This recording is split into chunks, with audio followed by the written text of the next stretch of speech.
Good morning students. मैं Shri Gautam school के online platform पे आप लोगों का स्वागत है। हम लोग स्टार्ट करते हैं भारत के अफवाह प्रणाली को।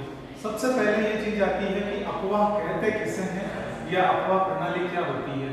हम लोग इससे पहले पूर्व ये पढ़ चुके हैं कि भारत की अवस्थिति, भारत कहाँ स्थित है। भारत उत्तरी पूर्वी गोलार्ध में स्थित है, एशिया महाद्वीप के दक्षिण में।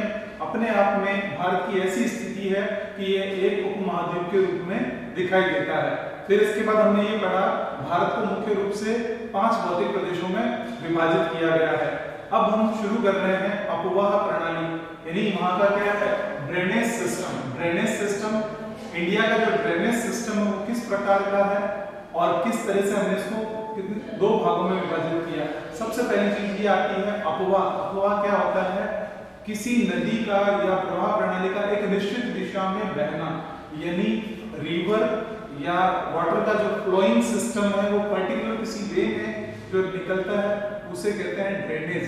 यानी अफवाह क्या है, अफवाह को अगर हम पहले परिभाषित करें तो अफवाह से अभिप्राय ये है कि जलधाराओं तथा नदियों द्वारा, जलधाराओं तथा नदियों द्वारा जल का धरातलीय प्रवाह अफवाह। नदियां या जलधाराएं जो ढाल का डायरेक्शन होता है उस ढाल में बहना कहलाता है अफवाह। अफवाह प्रणाली क्या कहलाती है, जब किसी निश्चित क्षेत्र में, जो पर्टिकुलर कोई एरिया है, निश्चित क्षेत्र है, वहां नदियां जिस स्वरूप में बहती है, जिस तरह का वह ज्यामितीय स्वरूप नजर आता है, वो कहलाएगी अफवाह प्रणाली। यानी वो त्रिभुज पे आके मिल रही है या समकोण पे बह रही है, जो भी उसका डायरेक्शन, जिस तरीके का रूप होगा वो कहलाएगा अफवाह प्रणाली। अफवाह प्रणाली यानी अफवाह तंत्र क्या है, क्षेत्र विशेष की सरिताओं के, यानी क्षेत्र विशेष की नदियों के ज्यामितीय रूप तथा स्थानिक व्यवस्था को, यानी किसी क्षेत्र विशेष का ज्यामितीय रूप, यानी किस तरह से वो बह रही है तथा वहां की क्या व्यवस्था है, उस व्यवस्था को अफवाह तंत्र कहते हैं। यानी उस क्षेत्र का अफवाह तंत्र कहते हैं। अफवाह प्रणाली जो होती है या अफवाह तंत्र होता है वो किस पे निर्भर करता है, किसी भी देश का अफवाह तंत्र या अफवाह प्रणाली 2 बातों पर निर्भर करेगी। वहां का उच्चावच, यानी वहां जो सी लेवल से कौन सा पार्ट कितना ऊपर है, मध्यम है या नीचे है वो, और दूसरा जो तत्व प्रभावित करता है जलवायु। यानी भारत किसी भी क्षेत्र के अफवाह प्रणाली को प्रभावित करने वाले 2 एलिमेंट्स हैं, फर्स्ट क्लाइमेट, सेकंड उच्चावच, यानी वहां का जो फील्ड है वो किस तरह से है। अब हम शुरू कर रहे हैं भारत की अफवाह प्रणाली को। तो सबसे पहले अगर हम देखें भारत का जो उत्तरी भाग है, जो कि हमारा केंद्र शासित प्रदेश जम्मू और लद्दाख क्षेत्र, इन लद्दाख क्षेत्र के पास में अगर हम देखें भौतिक स्वरूप कैसा है, यहाँ का भौतिक स्वरूप पर्वतीय प्रदेश है। और पर्वतीय प्रदेश के लिए अगर हम देखें तो यहाँ पे ऊंचाई क्या है, समुद्र तल से काफी ऊंचा है। विश्व का सबसे ऊंचा स्थल 8,848 मीटर की ऊंचाई पर माउंट एवरेस्ट यही हिमालय पर्वत में ही स्थित है। फिर अगर हम देखें तो इसका जो मध्यवर्ती भाग है, यानी हमने पढ़ा कि अफवाह प्रणाली को 2 चीजें प्रभावित करती है, उच्चावच और दूसरा क्लाइमेट। यहाँ का जो उच्चावच देखें तो यहाँ भौतिक प्रदेशों में भिन्नता देखने को मिलती है, सर्वत्र एक जैसे भौतिक प्रदेश देखने को नहीं मिलते।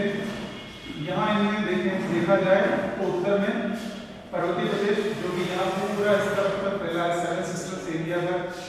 फिर उसके बाद मध्यवर्ती भाग है जो मैदानी भाग के रूप में रहता है, और साथ ही यहाँ अगर हम देखें तो दक्षिणी भाग कैसा है, पठारी भाग के स्वरूप में बना हुआ है। तो भौतिक प्रदेशों से के आधार पर वहाँ का उच्चावच रहता है और उस उच्चावच के अनुरूप वहाँ का अफवाह प्रणाली होगी, वहाँ की नदियां वगैरह होगी। और दक्षिण भाग की अगर हम बात करें तो दक्षिणी भाग कैसा है, पठारी स्वरूप है। हमारा भारत का दक्षिणी भाग पठारी स्वरूप है, और इस पठारी स्वरूप के कारण ही यहाँ की जो रिवर्स हैं उनका जो फ्लो है वो उसके अकॉर्डिंग ही रहता है। यहाँ ये भारत का दक्षिणी भाग, ये श्रीलंका वाला भाग, यहाँ ये अंडमान निकोबार द्वीप समूह, ये लक्षद्वीप। अब हम देखा जाए तो भारत का जो अफवाह प्रणाली है, जो यहाँ का ड्रेनेज सिस्टम है, उसको मेनली 2 पार्ट में डिवाइड किया गया है। अगर हम इंडिया की कंडीशन देखें तो यहाँ से अक्षांश रेखा जो मुख्य रूप से कर्क रेखा है, 23.5 डिग्री अक्षांश भारत को दो भागों में बांट दिया। यहाँ के जलवायु को उत्तरी भाग उष्णकटिबंध के अंतर्गत दक्षिणी भाग उष्णकटिबंध में आता है और उत्तरी भाग शीतोष्ण कटिबंध में आता है। इसीलिए यहाँ की जलवायु कैसी है, शीतोष्ण, शीत प्लस उष्ण दोनों प्रकार की जलवायु यहाँ देखने को मिलती है। तो ये जलवायु की विविधता होने के कारण उत्तरी गोलार्ध में जलवायु में भिन्नता है, दक्षिणी गोलार्ध में जलवायु में भिन्नता है। साथ ही उत्तरी गोलार्ध में उच्चावच में भी भिन्नता है, दक्षिणी गोलार्ध के उच्चावच में भी भिन्नता है। इन विभिन्नताओं के कारण हमारा जो अफवाह प्रणाली इसको दो भागों में बांटा गया। पहला अफवाह प्रणाली हिमालय अफवाह प्रणाली, यानी वे नदियां जो हिमालय से निकलती है, जिस स्वरूप में बहती है, वो हिमालय अफवाह तंत्र कहलाता है। दूसरा है प्रायद्वीपीय भारत की नदियां, यानी जो दक्षिण के पठार के नदियां हैं मुख्य रूप से जो बहती है वो प्रायद्वीपीय नदियों के रूप में कहलाती है। इन नदियों को हम समझे तो साथ ही हमारे यहाँ अगर देखा जाए तो एक जल विभाजक काम करता है। जल विभाजक यानी वाटर को पूरा डिवाइड करने वाला रेखा, यानी ये एक काल्पनिक रेखा कह सकते हैं हम इसको, यानी ये जो रेखा बनी हुई है इस रेखा को जल विभाजक रेखा इसलिए कहते हैं क्योंकि ये पूरे भारत के जल को मुख्य रूप से दो भागों में विभाजित करती है। अगर यहाँ हम देखें तो ये जो रेखा मैंने बनाई है डॉट डॉट लाइन वाली, अगर आप इसको देखें रेड एंड ब्लैक जो दिखाई दे रहा है, ये क्या है, जल विभाजक रेखा, जल विभाजक रेखा। तो यहाँ एक प्रश्न ये आता है दिमाग में, जल विभाजक क्या है? जल विभाजक यानी वह रेखा जिसके आधार पर भारत के जल को दो भागों में बांटा गया है, या वह लाइन जिससे जल को विभाजित किया जाता है, जल विभाजक रेखा कहलाती है। अब जल विभाजक रेखा की अगर बात करें तो यहाँ इस तरफ की जो नदियां हैं, जल विभाजक के इस तरफ की जो नदियां हैं, वे सारी की सारी नदियां अपना जल कहाँ गिराती है? ये सारी की सारी नदियां अपना जल बंगाल की खाड़ी में गिराती है। यानी ये इस तरफ से यहाँ शुरू होता है, ये जल विभाजक के इस तरफ वाली नदियां, अगर आप कहें ये लाइन है तो इसके इस तरफ वाली नदियां और एक इस तरफ वाली नदियां, यहाँ वाली जो नदियां हैं ये सब, ये यहाँ पे देखा जाए तो कौन सा भाग है? बंगाल की खाड़ी, बंगाल की खाड़ी, बे ऑफ बंगाल, बंगाल की खाड़ी। यानी ये जितनी भी नदियां हैं, ऐसा कह सकते हैं जल विभाजक के पूर्व के भाग वाली सभी नदियां अपना जल बंगाल की खाड़ी में गिराती है। जल विभाजक के पश्चिम की तरफ की सारी नदियां अपना जल, ये यहाँ कौन सा एरिया है? अरब सागर, अरब सागर। तो ये सब नदियां अपना जल अरब सागर में गिराती है। फिर उसके बाद में हम देखें तो दो तरह की जो अफवाह प्रणाली हमने पढ़ी, हिमालय का अफवाह प्रणाली और प्रायद्वीपीय पठार, प्रायद्वीपीय अफवाह प्रणाली। यहाँ अगर हम कहें पूरे भारत में लगभग 4000 छोटी बड़ी सरिताएं बहती है, नदियां बहती है। प्रत्येक नदी का क्षेत्र विशेष में अपना एक विशेष स्वरूप में, विशेष जातीय ज्यामितीय स्वरूप में जो एक बहाव होता है वो अफवाह तंत्र कहलाता है। अब हम बात कर रहे हैं सबसे पहले हिमालय की अफवाह प्रणाली की। हिमालय की अफवाह प्रणाली की जब हम बात करें तो सबसे पहले एक चीज आती है कि हिमालय की जो मुख्य नदियां हैं उन नदियों को हमने तीन भागों में बांटा। तीन मुख्य नदियां हैं, इसके अलावा और भी नदियां निकलती है। पहली नदी है सिंधु नदी, फिर है गंगा नदी और दूसरी ब्रह्मपुत्र नदी। तो ये जो हिमालय का क्षेत्र है, यानी भारत के उत्तर में ये पूरा का पूरा हिमालय क्षेत्र है। हिमालय के क्षेत्र से ये नदियां निकलती है और इन नदियों का जो प्रवाह प्रणाली है उस प्रवाह प्रणाली की हम शुरुआत करते हैं। सबसे पहली चीज आती है सिंधु नदी। सिंधु नदी, सिंधु रिवर, इसके प्रवाह को हम समझें तो इसका उद्गम मानसरोवर झील के निकट, यानी ये कहाँ उत्पत्ति होती है? यहाँ अगर हम देखें तो ये पूरा का पूरा हिमालय पर्वतीय क्षेत्र है। यहाँ पर एक फेमस झील है मानसरोवर झील। मानसरोवर झील के निकट अगर हम देखें तो यहाँ है चामायुंगडुंग ग्लेशियर। चामायुंगडुंग ग्लेशियर से निकलती है, यानी अगर हम कहें तो यहाँ से ये मानसरोवर झील से, यहाँ जो इस ग्लेशियर का नाम है वो है चेमायुंगडुंग।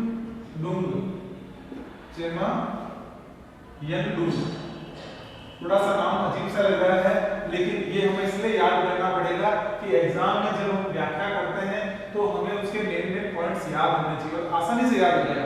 क्या नाम है? चेमा यंगडुंग। चेमा कौन है? यंग है और कहाँ का है? डुंग का रहने वाला। तो ये मानसरोवर झील के पास में चेमा यंगडुंग क्या नाम है? ग्लेशियर यानी हिमनद है, ग्लेशियर। चेमा यंगडुंग ग्लेशियर या हम इसको कह सकते हैं हिमनद। इससे उत्पत्ति होती है सिंधु नदी की मानसरोवर झील के पास से। ऐसे ही यहाँ से जो एक नदी निकलती है ये ब्रह्मपुत्र नदी इधर से निकलती है और सिंधु नदी की यहाँ से शुरुआत हुई, ग्लेशियर से आती है, फिर भारत में प्रवेश करती है, फिर भारत के यहाँ से फिर ये पाकिस्तान की तरफ प्रवेश करती है। तो यहाँ महत्वपूर्ण बात ये बनती है कि सिंधु नदी का जो उद्गम होता है, सिंधु नदी का उद्गम जो हुआ है चेमा यंगडुंग ग्लेशियर से हुआ है। उसके बाद ये यहाँ से बहती हुई भारत की तरफ बढ़ती है और भारत के निकट दमचोक नामक एक स्थान है जहाँ से ये भारत में प्रवेश करती है। यानी मानसरोवर इसका उद्भव होते हैं तो मानसरोवर झील के निकट चेमा यंगडुंग ग्लेशियर से हुआ, ये यहाँ से हुआ, फिर भारत के पास यहाँ जब ये एंट्री कर रही है तो ये एरिया कहलाता है दमचोक। दमचोक यानी दम मचाती थी। दमचोक के निकट भारत में इसका प्रवेश होता है। सिंधु नदी का प्रवेश होने के बाद ये भारत में बहती है थोड़े समय, फिर उसके बाद में कहाँ चली गई? पाकिस्तान की तरफ जा रही है। तो जब ये पाकिस्तान की तरफ जाती है तो चिल्लास का निकट यानी चिल्लास का पास एक एरिया है, चिल्लास के निकट ये पाकिस्तान में प्रवेश कर लेती है। चिल्लास के निकट निकलकर ये नदी पाकिस्तान में प्रवेश कर जाती है। अब यहाँ अगर हम कहें तो ये सिंधु नदी यहाँ से क्या हुई? यहाँ सबसे पहले तो दमचोक में आई, इंडिया में प्रवेश हुआ, इंडिया से फिर यहाँ ये बहती हुई, फिर उसके बाद में ये कहाँ चली गई? इधर पाकिस्तान में बहती हुई आगे ये गिर जाती है अरब सागर में। यहाँ पे ये अरब सागर में अपना जल गिरा देती है सिंधु नदी। अब हम कहें सिंधु नदी की जो मुख्य नदियां हैं, सहायक नदियां, ये हमें बहुत आसानी से याद होती है, बहुत इजी है। एक बार आपने इसको नक्शे में समझ लिया कि किस तरह से नदी का बहाव किधर है तो फिर वो आसानी से याद भी हो जाती है। तो यहाँ जो सबसे पहले अगर हम देखें तो मुख्य नदियों की अगर बात करें तो यहाँ ये झेलम नदी, फिर है चिनाब नदी, चिनाब नदी के बाद में रावी नदी, रावी नदी के बाद में सतलज और व्यास नदी, यानी ये इस तरह से मुख्य नदियां हैं। और ये नदी आगे किसी मिलती है पाकिस्तान के इधर आते हुए सिंधु नदी के अंदर मिल जाती है। यानी ये इस तरह से सिंधु के बहाव के अंदर ये इसकी सहायक नदियां मिलती है। अब हमें ध्यान में रखना होगा कि यहाँ जो नदियां आती है, नदियां दोनों दिशाओं से मिलती है। यानी अपवाह प्रणाली में कोई भी नदी जब बहती है तो जिस स्वरूप में बह रही है साथ ही उसकी जो हेल्पिंग रिवर्स है, जो उसकी सहायक नदियां हैं, जिन नदियों का पानी आता है उसमें गिरता है, वो नदियां किस दिशा से मिल रही है ये दिशा भी बहुत इंपॉर्टेंट बनती है। तो यहाँ अगर हम बात करें तो सिंधु नदी की जो सहायक नदियां हैं, सहायक नदियों में अगर हम देखें तो मुख्य रूप से दो दिशाओं में मिलती है, यानी एक तो बाईं ओर से और एक दाईं ओर से। तो सबसे पहले हम बात करें बाईं ओर से मिलने वाली नदियां कौन कौन सी है? झेलम, चिनाब, रावी, व्यास और सतलज नदियां, ये मुख्य रूप से पांचों नदियां इसमें मिलती है।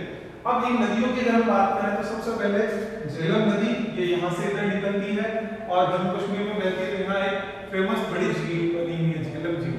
फिर यहाँ इसके बाद चिनाब, चिनाब नदी भी यहाँ से निकलती है और फिर बागेश्वर से यहाँ से निकलकर आगे बढ़ती है। चिनाब नदी पर बगलीहार परियोजना बनी हुई है। यानी यहाँ अगर हम कहें इन नदियों का नाम करें तो सबसे पहले झेलम, झेलम के बाद में चिनाब, चिनाब नदी पर बगलीहार परियोजना बनी हुई है। और सिंधु नदी और भारत और पाकिस्तान के बीच में सिंधु नदी के जल के लेकर समझौता हुआ है। सिंधु जल समझौते के नाम से वो जाना जाता है। सिंधु जल समझौते के तहत ये किया गया है कि भारत सिर्फ कुछ प्रतिशत यानी 20%, 20 to 40% यूज करेगा, बाकी 60 to 80% जो वाटर होगा उसका यूटिलाइजेशन पाकिस्तान द्वारा किया जाएगा। यानी हमने, क्योंकि भारत में बहुत सारी नदियां, हमने क्या किया, सिंधु नदी के जल का अधिकतम फायदा पाकिस्तान को दिया। इसीलिए कहें कि पाकिस्तान की जो आधार रेखा है, पाकिस्तान की जो बैकबोन है, वो सिंधु रिवर कहलाती है, क्योंकि इस नदी के वजह से ही यहाँ पे इस रेगिस्तानी वाले एरिया में उपजाऊपन है। मुख्य नदी ये है। फिर इसके बाद में हमने पढ़ा रावी, व्यास, सतलज और ये नदियां भी इससे निकलती हैं। यानी 5 नदियां हो गई, झेलम, चिनाब, फिर रावी, व्यास और सतलज नदी। फिर रावी और व्यास ये अगर हम कहें कि इसके साथ ही और जो हमें सहायक नदियां जो कि आगे सतलज में मिलती है, तो यहाँ एक हिमाचल प्रदेश में निकलती है चंद्रभागा। चंद्रभागा नदी भी अगर यहाँ हम कहें तो इसको यहाँ मुख्य रूप से लिख लेते हैं चंद्रभागा एचपी, हिमाचल प्रदेश से निकलती नदी, और मुख्य रूप से ये जो चुनाव वगैरह सॉरी रावी और व्यास में इसमें आके मिलती है। फिर आते हैं महत्वपूर्ण यहाँ सतलज नदी। सतलज नदी की अगर हम बात करें, सतलज जो रिवर है इसमें एक फेमस लेक बना हुआ है सतलज नदी। यहाँ पे मुख्य बांध कौन सा होता है, भाखड़ा नागल बांध परियोजना, यानी भाखड़ा नागल बांध, ये किस पे बना हुआ है, सतलज रिवर पर, और भारत का सबसे ऊंचा बड़ा फेमस बांध है तो ये सतलज नदी पे बना हुआ है। इसके साथ ही अगर हम बात करें तो ये तो रही सिंधु नदी के बाईं ओर से मिलने वाली नदियां। सिंधु नदी के दाईं ओर से मिलने वाली नदियों में मुख्य रूप से जास्कर, गोमस, द्रास, श्योक, ये नदियां भी इधर से आके मिलती है। तो इस प्रकार हमने अभी तक ये देखा कि सिंधु नदी का जो बहाव है, सिंधु नदी जो मुख्य रूप से चिमायुक्त ग्लेशियर से निकलती है, उससे निकलकर फिर भारत में प्रवेश करती है, भारत में दमनचोक नामक स्थान से इंडिया में प्रवेश करती है, फिर भारत में बहने के बाद चिल्लास नामक स्थान के निकट से पाकिस्तान में प्रवेश करती है, फिर ये पाकिस्तान में बहती हुई, इसको पूर्ववर्ती नदी भी कहते हैं। पूर्ववर्ती नदी क्यों कहते हैं, क्योंकि ये जो यहाँ की चट्टानें हैं, चट्टानों की दिशाओं के विपरीत दिशा में काटते हुए बहती है। तो यहाँ हम ये लिख सकते हैं सिंधु नदी को पूर्ववर्ती नदी भी कहते हैं, यानी इसका एक अन्य नाम सिंधु नदी को पूर्ववर्ती नदी भी कहा जाता है। फिर इसके अलावा अगर हम बात करें तो यहाँ जो मुख्य रूप से झेलम, पीर पंजाल, ये पर्वतबंधीय झीलें हैं, यानी अगर इस क्षेत्र की अगर हम बात करें तो जहाँ ये सिंधु और ये बह रही है, यहाँ जम्मू कश्मीर वाले इस एरिया में विभिन्न झीलें भी बनी हुई है।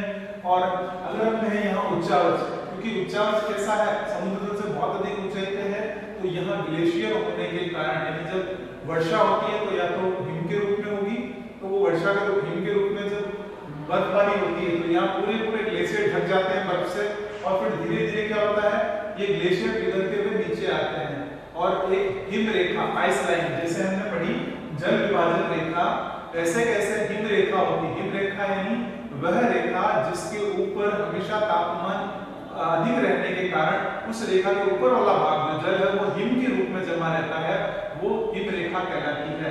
और हिमनद कहाँ होंगे, हिम रेखा के ऊपर ही होंगे, और हिम रेखा के ऊपर चिमायुक्त हिमनद, यहीं से सतलज सिंधु नदी का उद्भव होता है। और इधर ही यहाँ मानसरोवर झील के पास से ही सिंधु नदी निकलती है, जो कि कहें कि भारत के पश्चिम की तरफ बहती है, और भारत के पूर्व की तरफ बहती हुई ब्रह्मपुत्र नदी भी यही मानसरोवर झील के पास से निकलती है। तो हमें महत्वपूर्ण चीजें क्या याद रखनी है, सबसे पहले सिंधु नदी का उद्भव कहां से हुआ, सिंधु नदी का उद्भव मानसरोवर झील के पास चिमायुक्त हिमनद से हुआ। फिर दूसरा कि ये भारत में प्रवेश कहां करती है, तो ये है भारत में जो इसका एंट्री होती है इसको हम क्या कहते हैं, दमनचोक क्षेत्र, दमनचोक। और फिर पाकिस्तान के निकट जो प्रवेश होती है वो चिल्लास कहलाता है। फिर इसकी सहायक नदियां कौन कौन सी है, इसकी सहायक नदियां दाईं और बाईं और दोनों तरफ से निकलती है, झेलम, चिनाब, रावी, व्यास और सतलज, ये पंच नदियां, जो 5 नदियां हैं, ये नदियां यहाँ बाईं ओर से मिलती है। फिर इसके अलावा हमने पढ़ा चिनाब नदी, जिसपे बगलीहार परियोजना बनी हुई है। फिर साथ ही यहाँ इन क्षेत्रों में विभिन्न झीलें हैं, जम्मू कश्मीर में तो गुल्लर और ये सब झीलें, झीलों में भी अगर हम कहें तो पानी की आपूर्ति इन क्षेत्रों से होती है। साथ ही हिमाचल प्रदेश की जो प्रमुख नदी है चंद्रभागा नदी, वो भी आगे आके इसमें सतलज से इससे मिलती हुई आगे सिंधु में अपना जल मिला देती है। सतलज नदी में भारत का सबसे बड़ा बांध बना हुआ है भाखड़ा नागल परियोजना, इसके 2 बांध बने, भाखड़ा और नागल। भाखड़ा और नागल के बीच में 13 किलोमीटर की दूरी है। तो हमने ये पढ़ा कि ये किस तरह से, किस ज्यामितीय स्वरूप में बहती है, किस तरह इसका हुआ है, और ये कैसे भारत के लिए और पाकिस्तान के लिए एक आधार नदी बनी हुई है, और इसके जल से यहाँ पे डेवलपमेंट हो रहा है। साथ ही फिर आगे जो मुख्य नदी आती है हिमालय के अपवा में दूसरी नदी आती है गंगा नदी। हम पढ़ेंगे कि गंगा नदी भी किस तरह से गंगोत्री से आती है, नीचे आती है, फिर ऋषिकेश के तब तो ये पूरे पहले पहाड़ी क्षेत्रों में बहती है, ऋषिकेश से ये मैदानी भाग में आ जाती है। फिर किन किन क्षेत्रों से बहती हुई कौन कौन सी सहायक नदियां इसमें मिलती है, है और फिर ये अपना लास्ट में जल बंगाल की खाड़ी में आके गिराती है। ये सब चीजें हम नेक्स्ट वाली क्लास में पढ़ेंगे। Thank you.